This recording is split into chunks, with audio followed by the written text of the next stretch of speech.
Hi, welcome to an Autocad 2020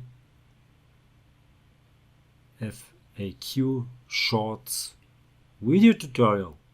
Now the trim tool for surfaces and curves in Autocad. And I have to admit, it's really good. So if you want to trim surfaces, go here, select the trim command, and then you can select targets. And after that, you can select the tools. So let's see. Let's take this one as target, right click, enter, and those two as tools. Right click. And then you could just delete that surface part. And you see, it will even extend those surfaces to the edge of the target. Quite nice.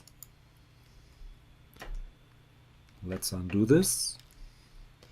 And you could even select all the surfaces as target and right click. All the surfaces as tools. Right click. And then you could just easily delete those unwanted surface parts.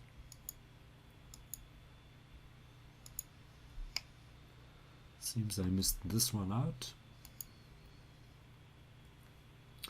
Let's escape and undo that. For those curves or this curve, you can use that curve to trim maybe this surface or that surface.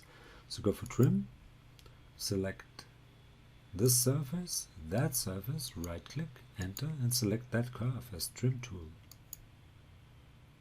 Right click. And then you can trim here, trim there. Really nice. For those curves, you have to use the normal or the usual trim command, and the selection, right click, select all will not work. So you have to select it like this with a crossing, right click, and then you could just trim it like a 2D curve. Let's escape and undo. So hope this was helpful. Hope you enjoyed it. If you did, please give it a like or leave a comment. If you want to see more, please give it a like or leave a comment. Please subscribe to my YouTube channel. Please subscribe to my Facebook fan page. Would be very nice of you. I want to get more subscriptions and likes over there as well. Thanks for watching. See you to the next one. Bye bye.